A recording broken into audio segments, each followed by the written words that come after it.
welcome to Nova Careers, and this is Arlene. I'm going to have her introduce herself and tell us what she does. Hello, everyone. I'm Arlene. I'm in Washington State currently. I have two careers that I believe we're going to talk about today. My main career is 24 years as an optometric technician for a local small business. And then the business that I have been growing in the last probably 5 years as a professional is in the marketing and sales consulting space. All right, say the optometric technician. Did I say that right? Yes, you got it. Which one do you want to start with? I'm game. They both are a Okay. part of me, so whichever you want to talk about. Optometrics technician. That sounds like eyes, optics. Yes. Can you explain a little bit more about that? So basically how I help interpret that for people is that I'm the medical assistant to an eye doctor. And then they know like, oh, so you do most of the things before the doctor comes to see us. And I'm like, okay, yeah, that's it. Okay. So you're the one who's like doing the tests where we put our forehead into the machine and yes. And you do the little puff in our eyes. Do you do that or does that? No, interesting. Our practice stopped using that intraocular pressure test probably about 20 years ago. Oh, wow. And so now it is done manually either by my provider or by myself. And we use a little tool that lightly taps the surface of your eye after we numb it, of course. Oh my goodness. And we get more accurate results because with the air puffer tests, we were finding, and it's still in use in other practices. I don't know who else is doing it, but in using that instrument, we would have the patient sit up where they're supposed to. I'm on the other side. And as soon as they hear it, not even feel it, as soon as they hear the test, their head goes back. And so we're catching pressures here Guilty. and here. Yeah, yeah. And so, yeah, we don't use that method anymore. Okay. I think my last time I went to the eye doctor, they actually were still using that. So good to know. So how did you get into that career and how long have you been doing that? So that particular career, I ended up, I think it was 1996. Me and my boyfriend at the time, we went back to Guam, which is where we're from. It's a little island in the Pacific. And this is pretty cool because of the nature of our interview is whenever I was asked in high school, in middle school, what I wanted to do after graduation, the Mm-hmm. only thing that came to mind for me was I want to help people. And that was a very unpopular answer for people in high school and the guidance counselors and the teachers who were teaching me accounting. I was like, I just want to help people. And I knew that no matter what career I jumped into, I'm gonna win because I'm gonna help people. And so in 1990, I started out first as a retail sales associate. I think I worked in that position for like 5 years. And then we moved to Guam for a vacation and ended up vacationing for a year. So I was like, okay, we got to make some money. And I ended up applying for a front desk position in an optometric department of our local hospital. And I'm really good at administrative work and greeting people and, just inviting people in. But I was really interested in my coworker's job who was getting in the back office, getting to like have more intimate conversations about what they were doing as far as an eye exam was concerned. So well, I didn't say never. I worked most of that job in the front desk, kind of learning how they rolled as a department.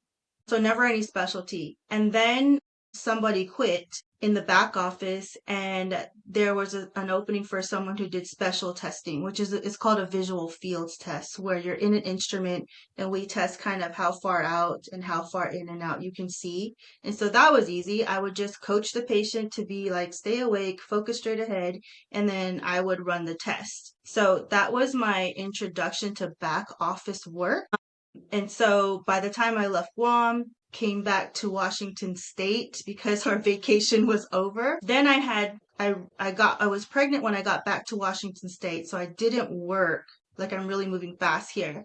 I didn't work and I stayed at home with my two babies. They're not twins, they're born 18 months apart, but I stayed at home 5 years until they were able to go to school. And then I was like, well, let me try this optometric department thing. Like, I could just go in at a front desk position and learn how they worked. And then if there was an opening in the back office, I would definitely jump on that opportunity. And so that's how that started. Washington State, I was putting out resumes, and at that time, you could either walk into the office and meet the people before you applied, or it was in the newspaper.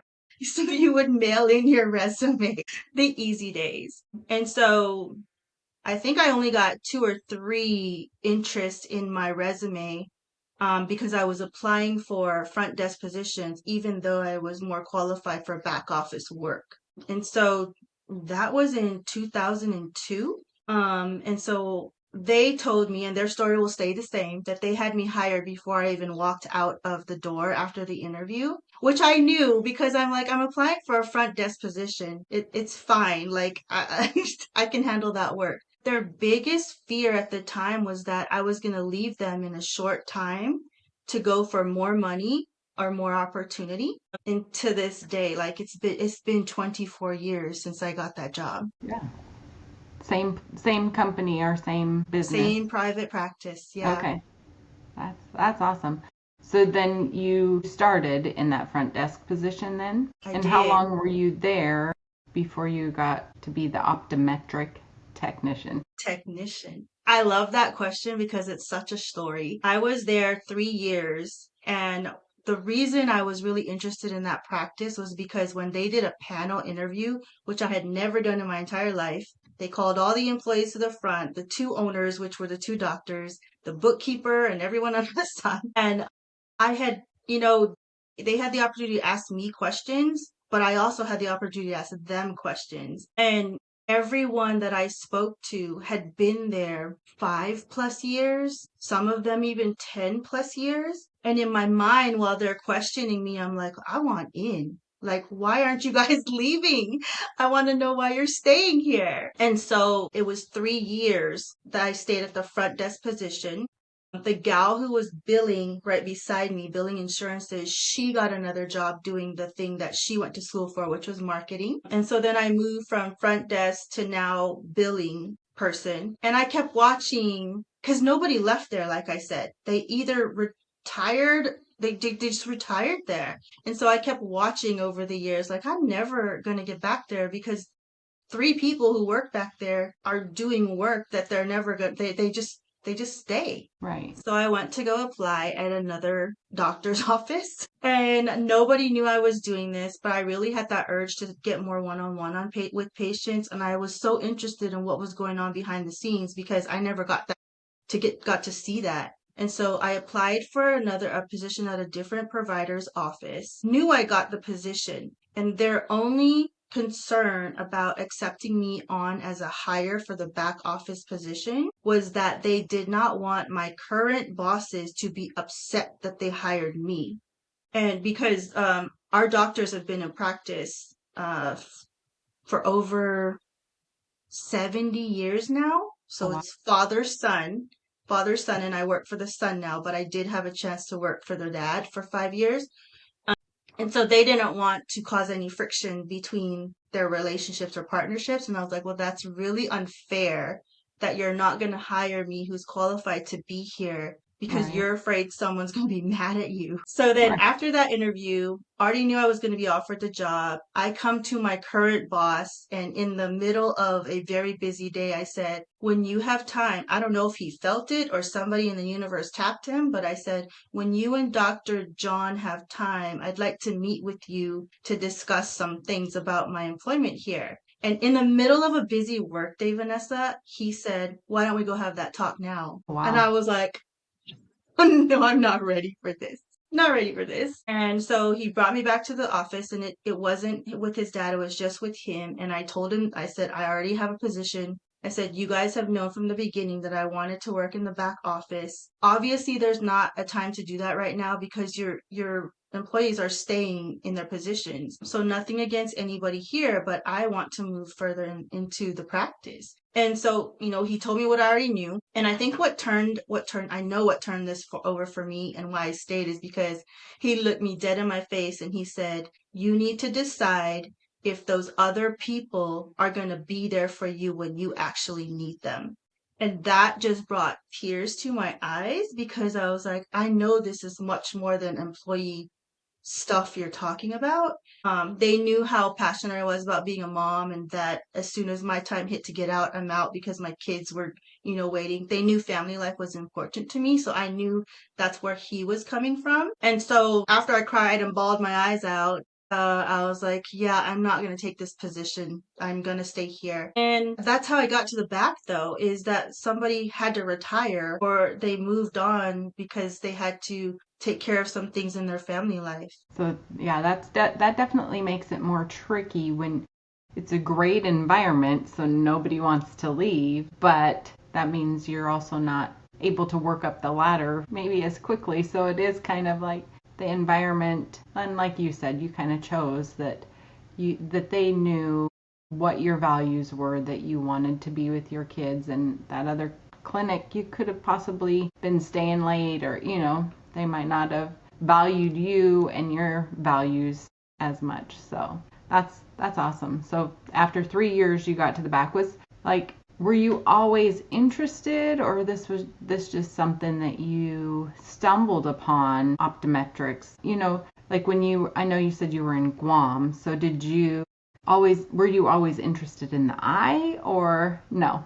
Just kind of I didn't something. even know that was a job. Yeah, me neither. It never connected with me like somebody did get hired to do that. No, not interested at all. The only thing I knew was after I graduated high school, I would be happy with a job that helped me to care for people.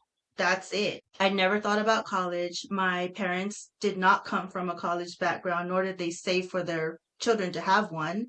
That just Right. wasn't the thing. On Guam at the time, if I remember correctly, like either you got into tourism, you got into a government job, so tourism or the military. Those three things were where your career was if you were going to stay on Guam. And we do have a university out there, and a lot of things have changed since we left there. But no, I didn't even know what that was. I thought they were all doctors. Yes. Yeah.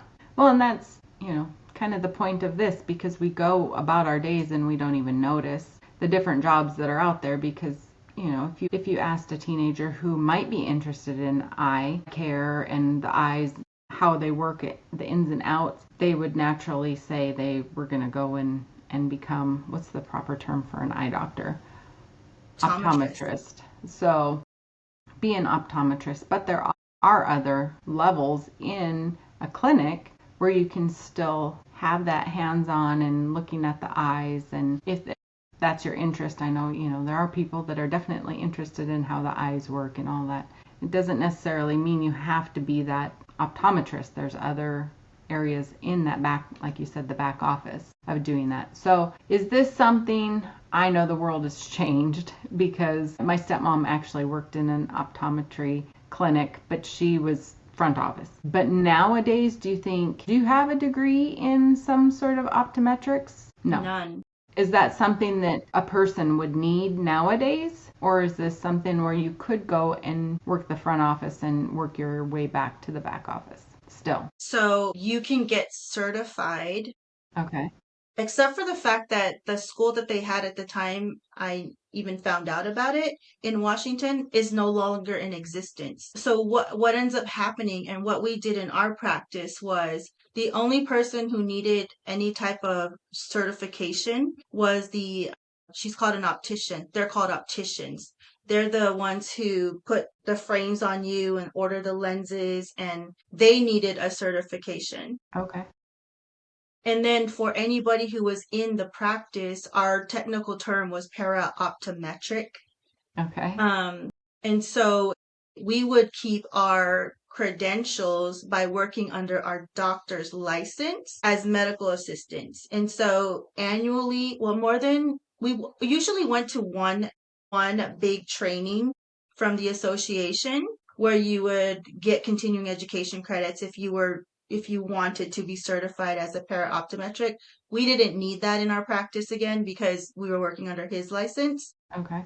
So if he got all his accreditation, to par, then we were okay just getting, the annual training or kept up to date on what the insurances were paying for and fighting. So you can get certified, and there is a whole organization to help you get there. I'm very grateful that I didn't need to do that because I'm more of a hands-on, put me in the practice kind of a learner. That's just the best way for me, like to get there quicker. Awesome. Yeah. And I think there are still quite a few jobs out there like that where there's certificates that you can get and you don't need the 4-year degree or, so that's cool. So if a teenager was interested in being an optometric technician, such a big You're so good. word, what advice would you give them? Like, where would they start? I would definitely say go to a small business practice because they're going to hire the right person and then train you. Okay. I do understand though now with the way AI is working and all the platforms where you now submit your resume, you could get kicked out of things. And so, but for me, I would just they that's what's good about this practice too, is that they hire the right people for the fit of their practice and then they start training you the way they work because every optometric practice works differently. And so like if a teenager was I mean, and this is different too, VaNessa, like what you said. A teenager may be interested in eyes, but they're ready to go doctor level Right. and not necessarily want to be a part of the office staff. And so if it was definitely for my type of work, I would just go try a small practice and try and get an interview even for just a front desk position because there are some things you have to know about the eye to be able to work in the back office. But for us, that just happened through on the job training. I had interviewed our daughter, and she the same. Like, well, she works in a home health care office, but she started, at the bottom. Thankfully, people were not waiting to retire, and worked her way up, and it didn't have anything to do with their degree. So there are definitely degrees out there or careers out there where you don't need the degree, or, you can do career path and go to college, but there's also a lot of things out there that I don't think we think of because we're always focused on I'm going to go to college and I'm going to do this, and we see that bigger career like the optometrist instead of, all the other people that work in that office that keep it running. Yeah, yeah. Well, I appreciate you sharing that career with us, your day job, right? Your day job with us. Yes. So now let's get into the other, I guess, business that you've created, and you are the owner operator of. Can you share a little bit of that with us? Yeah, so the name of my business is Social Suite Business Solutions. And at the beginning of well, first backing up again to not knowing exactly what careers were out there, something in me had always been like very rebellious in like college is not the only way. Even though after high school, I desired to go to college, but knew we didn't have the money to do it and wasn't really paying attention. I was not a good student, VaNessa. I just like give me my degree because graduation is all my parents wanted from me. Right. And if I gave them that, I could do whatever I wanted in the world and be good at it, right? Literally, that's the way I thought. And so I didn't know that when you apply for financial aid, that your parents are attached to that until you're 25. And that scared my mom Mm, because when she said, well, what are you going to school for? And here's my answer. I don't know business. And she's like, well, I'm not signing this paper if you don't know what you're going to school for. But take it to today's teenager too. They don't know like all I the didn't things that know. are out there. Right, right. And so I was like, okay, throw that idea in the trash. And then not until age 42, while I was still working with my doctors, did I say, well, I can do college myself now because my kids are grown. We got the whole family involved in the plan. Like this, they knew that this is something I had always wanted to do. I don't know why, because my brain said, learn some more stuff. Right. But I was always interested in business. And in my mind, when I was thinking business, I thought you would look really good, talking to myself, you would look really good sitting at the top of a corporate business, in the administrative HR department, like just helping people in there. Thank God I did not get hired by a corporation because I don't think I would have lasted. Like, there's not, in my opinion, there's not a lot of flexibility to be the person you are. I don't know, things may have changed. And you're always under somebody, maybe a lot of somebody's before you can actually make a change in your own approach. So when I went to college, it was a business degree. Right. And so, and even going to college was amazing because I was like, okay, one track, I'm going to get a business degree. But then while you're in there, you have all these other programs they want you to take and other classes. And then I was like, oh God, well, this is interesting and that's interesting. And my brain couldn't handle all of it, but I was really good at connecting with people, like having conversations. And for some reason, marketing was always what tugged at me because it was communication. It was like conveying a message to somebody and translating it so that both parties understood the main goal. And so I went the direction of marketing and entrepreneurship and sales. And I got a lot of certificates in those areas, especially human resources and customer service. And so I tied that all into like, I was helping people before I actually professionally did the consulting. So just in conversation, people would say to me, you know, hey, what do you think about this? Or I'm currently doing this. Like, what do you think about that? And I would just say some things that came natural to me. And they would be like, what? And I'm like, you don't already know that? And they're like, no. And I'm like, okay. So then, you know, because I had the two things to focus on, I never really poured everything into the consulting thing. There was also the who am I, right? Who am I to be doing this? You've been an optometric tech for 20 years. Why should they care that you're doing marketing and sales for people? So they kind of helped each other. And now, fast forward 5 years, I've helped other businesses show up for their people online or in person to grow their business and their brand through messaging and marketing. That's awesome. And you got that degree, correct? Yes. Yes. Yeah, you got the business degree. I love that you went to back to school as a non-traditional, right, student and got your degree and did that for yourself, really. I mean, that's what Yep, you wanted that's to all do. it was for. Yeah. But I can speak from experience that this is a gifting that you have because we've talked to each other and yeah, when it's your gift, it comes natural and other people are confused by the fact that your brain works differently. You see it. You know, I find that with all sorts of different careers and people when it's their gifting, they think that everybody else should understand this, right? But we don't. We don't. And so I love that you're following that passion of yours and using that degree. Yeah. Let's see if I have another question here. Sorry. I've just been No, it's listening. okay. So No. then I'm like on the edge of my chair here. What do you love most about what you do with the consulting? I think I already know the answer to this, but So now I get to tell everybody on YouTube. What I love most about the consulting is bringing the right people together. Like I love bringing people together, but not just anybody. Like I can kind of tell it, I don't know. I connect with people on a one-on-one level. And when you're in my space, like it's all you. So connection, I think, is where it hits for me. And maybe it's because I was a shy, and I'm still shy, a shy little kid growing up. And even though I didn't make friends, like I always attracted them. And I was like, why do y'all want to be my friend? Like, I would think stuff like that.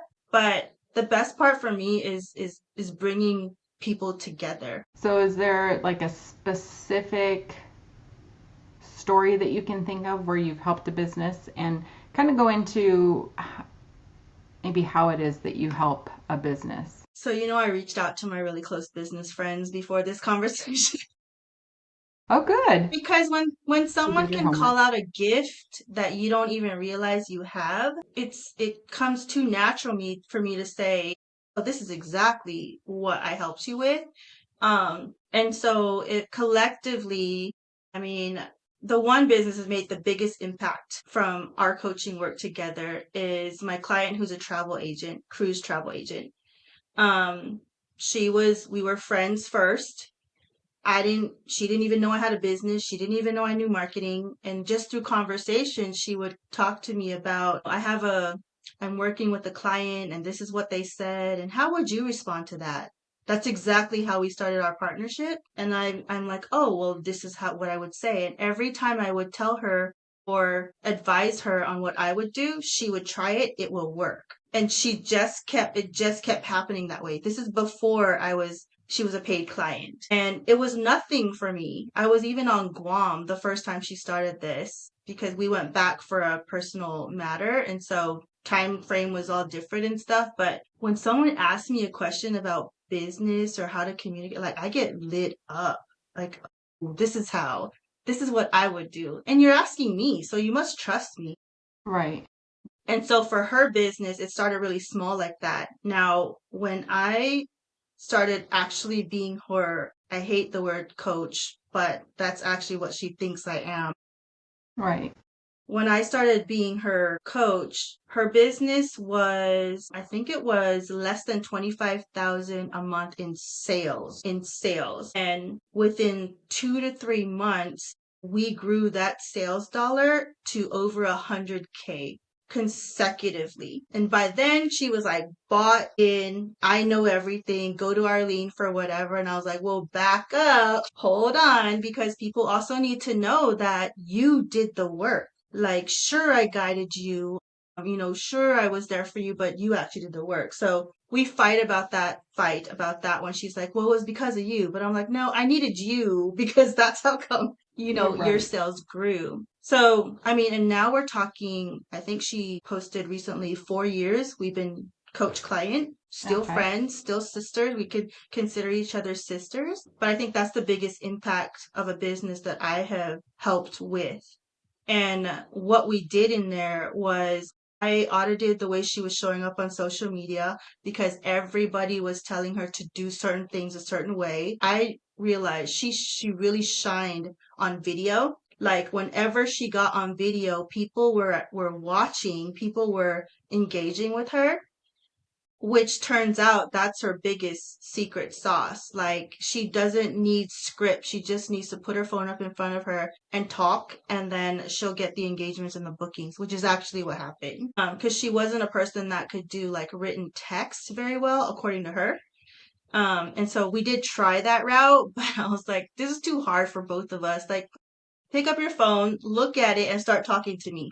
Like, just do that. And ever since then, her business has still been pretty steady, and she continues to get bookings on her calendar from people she doesn't even know who are coming now from other social media outlets and word of mouth. Awesome. So then, and you may kind of have already covered this with her a little bit, but what are some of the common mistakes people make with marketing? The biggest one for me when I talk to entrepreneurs is not knowing who they're speaking to, like directly. When I just kind of scroll through things or listen to the way people are showing up, I'm always like, okay, but who is that for? Who are you talking to? That's the one mistake I know for sure that people are making. And it's because they know no better. They're watching everybody else out there say, do it this way, and it's not working. And then the second part to that is, well, it's who are you talking to? And then how are you showing up to serve just that person as opposed to talking to everybody on the internet? That's definitely a couple of the areas that I would say the mistake is happening. Not knowing your audience. Okay, don't watch my Yeah. stuff then. All sorts of mistakes as I'm trying to get this all figured out. I think too what helps me, because I'm a good connector, like I truly care about the person that's in front of me, whether that be on a Zoom call or in my doctor chair. Like I truly care about you. And so I bring that over to the marketing side where if I'm talking to 10 of you on the screen, like y'all are going to catch some of what I'm talking about, but not really, it's not going to resonate with you every time. And so if you're the person in my chair, our time is ours and only ours. And that's the conversation and connection that I bring over to social media and help the people with too.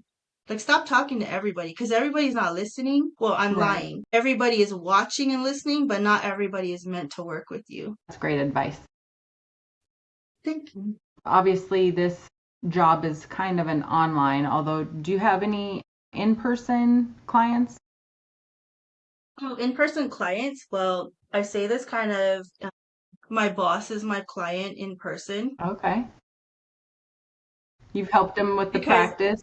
Okay. yeah, which is something I know just through experience and observation. If you're a business owner, and I mean, he's a doctor before a business owner, and so he's really good at what he does as a doctor. And so whenever he used the word for years, productive, our day needs to be productive. He's not talking about the amount of patients we see. That's production for me because I'm freaking tired. Like I've seen a whole bunch of people as a tech, right?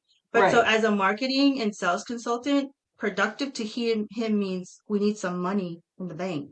And I'm like, okay, well, I got you. If you want money and we're seeing all these people, how about we not spend our time on the people who already come into our practice and say they're going to take their prescription out, right? Like just coming in the practice, you're going to get the same best thorough is a word that our clients use a lot, thorough examination. You got that by just walking in. Right. But in our office, we don't sell. Like we educate. He's very good at educating on why he's prescribing some things. And then we keep that communication going from me to the person who makes the glasses. And so you get what you want. And that might be a lot of money. But for him, production means money for him. And so I'm like, well, my secret marketing sauce in here is take care of our people because the people are going to want to spend time and money with the people who actually care about them. And caring is a thing you automatically get in our practice as well. And so he scored when he hired me because he didn't know he's getting a bonus marketer. Nice. But I build marketing connections through just connecting with the people in front of us. I really don't pay a lot of attention to the ones who don't want to work with us, Mm-hmm. which helps us build a bigger referral base and then more loyalty with patients who want to continue to see us. That makes sense. Yeah. Yeah. So, what advice would you give a teenager who is interested in business or entrepreneurship? I know you said you went to college and you got a business degree. hmm So, is that the route that you would recommend for that? Depending on the type of business they wanted to do, like right now, my son is in, and I didn't know he had an entrepreneurial bone in him, but he, for 3 years, has gone to the DECA conference where it's for leadership, entrepreneurship in marketing, sales, and all that stuff. So while in high school, getting into programs like that, just to kind of see, is it something that you're interested in doing? Like, do you like talking to people? Do you actually connect and care about the people you're talking to? Because you can sell somebody on something without being that pushy salesperson, which is what I'm always hearing. Nobody wants to market because they don't want to seem like a pushy salesperson. But then I'm like, okay, well, how is somebody going to know what you do without, there's just a better way to do that. So for the person who is in high school, I think just like get your foot out there and just try it out. Right. And you said your son is in the DECA? It's called DECA, DECA. There are chapters all around the world, and I never remember exactly what the programs like stands for, but that's also a thing that I think that they should get in. When I was younger, 100 years ago, the program was I know, I'm sorry. Just I'm a me, day not older you. than you, so you can't say 100 years ago. Just me, not you. The program was called Future Business Leaders of America. Yeah. Do you remember that? Did they have that where you were going to school? We had, farming ones. Oh, yeah, so that's what I got into, but only because I thought I was gonna sit at the top of a corporation, and I was like, no, that's not it. Because in that program, you would take business courses like accounting. They did not have marketing at the time. They had a little bit of entrepreneurship stuff, and then that was the club that you were in, was Future Business Leaders of America, and you went and traveled to compete in stuff like accounting, which VaNessa, Right. you might have won at. I don't That know. was not my forte at all. I tried it. I was like, no, somebody else is gonna save us. Someone else needs to work on that. I mean, to your point when you were talking about the doctor in your clinic and how he's a doctor and that's his specialty. There are still all sorts of behind the scenes in every business out there, from a marketer and an accountant, and so there's all those different jobs that we see the one and we don't see all of the behind the scenes people working. So um, yeah, we're each, thankfully, we got different gifts so that we can make a business run. Yeah. And then we have business friends who can help us Yes. make a business run. Are there any resources? Now I know, and people, I haven't even done an interview on myself yet to tell people what I do for it's my day job, but I'm an entrepreneur also. But I've taken online courses. Are there courses that you took to be I know you said you don't like this, but a business coach? Are there courses out there for that? There are a lot of courses out there. I'm not a person that jumps on bright, shiny objects. I just don't. And so if you look really good to me online, like, I'm probably not going to ever hire you. Like, I work with the real people, Mm-hmm. however that may sound. But like, I mean, throughout my years of even being on social media, that's where I found out about, hey, they're giving a course on how to show up consistently in 30 days. Or so for me, I found those little workshops on social media, which I think would be the best place to actually look. I'm Which not sure. And that's interesting because you had said something earlier too about, back in the day, there wasn't the advertising. You said in your business, what was it called? The Future Business Leaders of Future business America. leaders. There wasn't marketing necessarily, but back when we were in high school, there wasn't that big of a marketing push, because it was just, you're in your small town and it might be on the radio. You weren't going to TV unless you were some big company. Mhm. But now with social media, you have to figure that out. You have to figure out that marketing component of a business, because you're going to push it out on social media, and there's all sorts of social media, from LinkedIn to TikTok to Instagram, Facebook, and it's all completely different, and it's Mhm. also rapidly changes. So do you keep abreast of all of those changes and different things, or try? It's hard. I often observe things because at the core, or the principles of marketing are the same for me. And a lot of times people think they're marketing, but they're actually advertising. Like, every time they show up, it's promotion, promotion, promotion. And for me, I feel like, why do I care? Why do I care that you're pushing this thing in my face all the time, right? And so that's where the marketing is, the communication part of, this is what I'm doing. This is why I can help you, or this is how I can help you, and this is why you might care. Where advertising doesn't care. We don't even like to watch commercials on TV.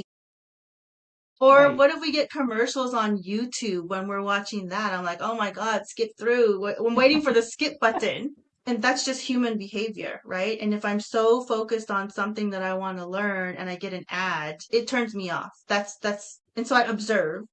And so, do I keep abreast? Yes, with observation of how my small business owner practice runs his business and how he thinks. And Mm-hmm. then also when I'm online, I audit people's emails that they send to me, these big people, the emails they send. I audit the people who send me cold direct messages. I'm just wondering, like, what? You don't even know who I am. How dare you come into my house like that? Right. Right? So there's a very different way to market to a person who lets you know that I'm actually here for you. And so I feel like that's how I keep abreast of all that. I do want to add, when I was doing college, I extended my time in college because I got really excited at what was called the online social media marketing certification. That kept me in college a year longer than I had to take a right turn. And so Okay. that was a year long program that ended up, getting the whole whatchamacallit, degree. But that program at the time, I love this story because people would look at me, my friends, my family, even maybe sometimes my business owner doctor. I'm taking this certification for so online, it's online, so not just social media, online and social media marketing. And at the time, they're like, you need a course to show up online. And I'm like, you don't even understand.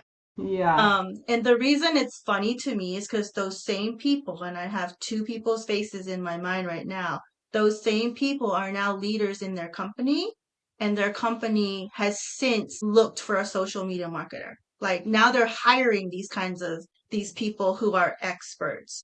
Right. So I'm just like, yeah, y'all missed out because it's much more than just, just putting your stuff out there because again, why do they care? They don't Right. care. There's definitely a method to it. Yeah. Hmm. Well, that's cool. I didn't even know. I mean, I guess it makes sense that a college would have a social marketing, that it would take that long too.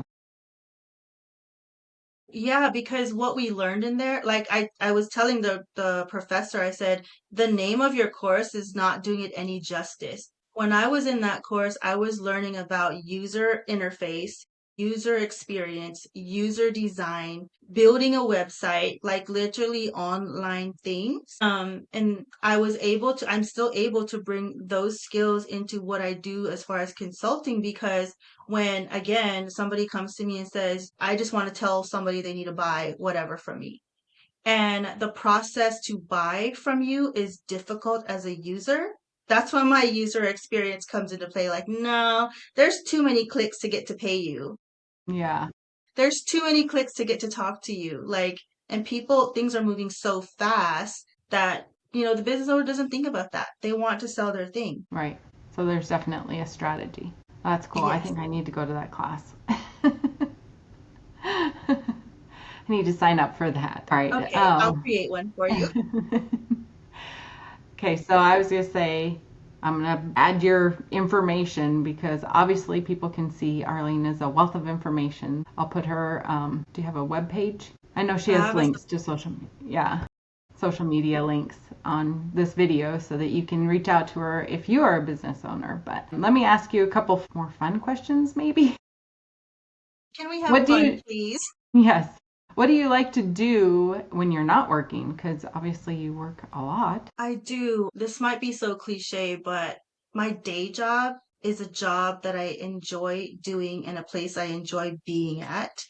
But when I come home, I honestly don't feel like I've worked, which is amazing, right? But it does take a lot of strategy mind too, because when a patient comes to me and tells me all the things they want, I'm like, okay, well, this is it for you, blah, blah, blah. So my brain is constantly working. And then when I come home and I get to the business side of it, which again, it's connection and marketing and stuff, like that's also more brain work. But it's brain work I don't mind staying in, which is very dangerous because hours go by before you're like, oh shoot, hours went by, right? So, because I really like what I'm doing. And I tell everyone if I don't create the time to get away from my laptop, like if I don't have an excuse to get away, like I'm just going to be here all the time. I might be doing nothing, but it's something that I like doing. And so I always plan to leave the house. For example, after this call, I'm probably going to head to the store and just kind of clear my mind.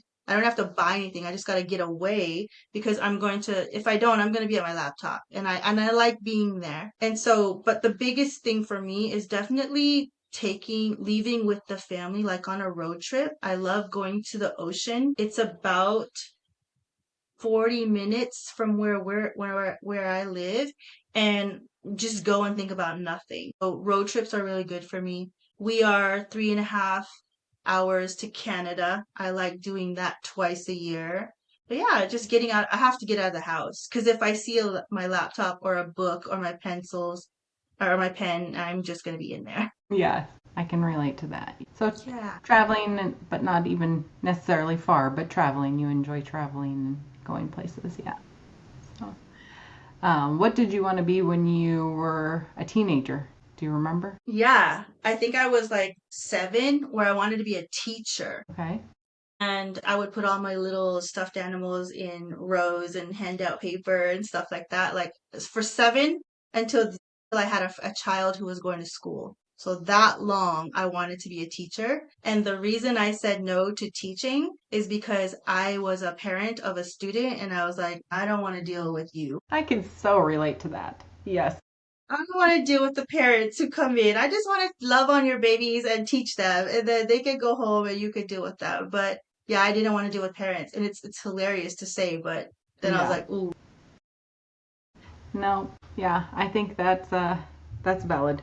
That's all I'll say. Yeah. So, well, I just want to thank you so much for being here today, Arlene, and sharing 2 of your careers with us, and your journey to get there. I love that you, well, that you started out, you know, with, well, your journey to Guam, your vacation to Guam, and then that developed into this career in optometric as an optometric technician. so good. And then also that you encourage us by the fact that you went back to college and you or went to college later in life and got that business degree, and now using those gifts that are, honestly, I can say are, you've been gifted in the area of marketing. So thank you so much for sharing your time with us today and for doing what you do. And what did you say? Helping people. That's what you want to do, is help people, and you do that very well. Thank you so much. If anybody has any questions, just send me an email. I'll Yep. talk to you. I'll link her on the YouTube page so that you can find Arlene. Thank you so much again. Thank you. Have a good day. Okay, you too.